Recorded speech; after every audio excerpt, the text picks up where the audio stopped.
Every year, 500 tech companies come to London to exhibit at IFSEC, Europe's biggest security fair. They're showing the most state-of-the-art products in surveillance tech today, including the latest tools being used across the globe to advance authoritarianism. This is Coda Story's Authoritarian Tech channel. Let's look at the story behind 3 of the companies at this year's conference. By 2020, it's estimated that China will have 300 million surveillance cameras watching its citizens.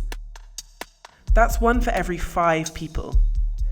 Have a look at these cameras from a company called Hikvision. What I've got here on this wall is we're showing our multi-lens, single cable cameras. This is I suppose we call that the daddy of the cameras, they're like the flagship panoramic. We do talk about applications for them, and I can't think of any vertical where they couldn't be used, but the mini ones I think in education could be really powerful.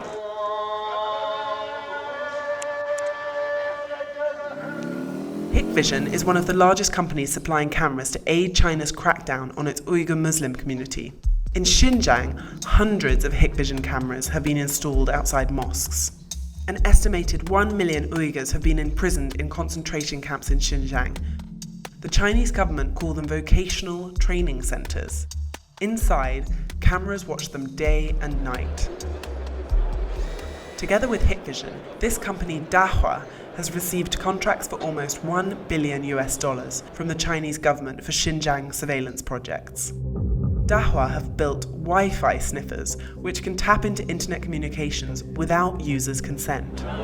The US government is considering Huawei-style sanctions against Dahua and Hikvision, but the company's tech is still on display in London for sale to international buyers.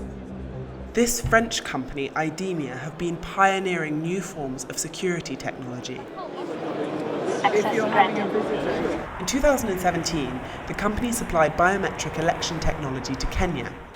After a series of scandals that involved the alleged sale of voter data on the black market, the Kenyan government banned IDEMIA from operating in the country.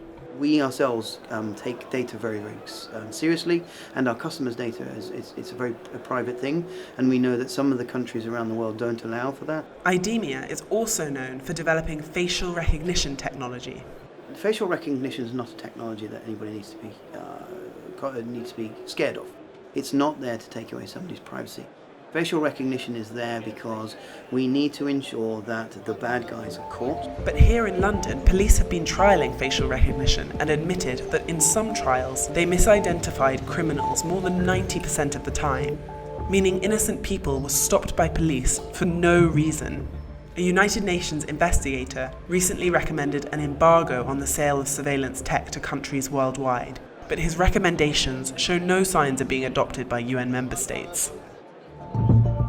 More than 34,000 visitors from 117 countries came to this year's IFSEC conference. According to IFSEC, the buyers had a combined budget of more than $28 billion. To stay on the story of the global use of authoritarian tech, follow us at codastory.com.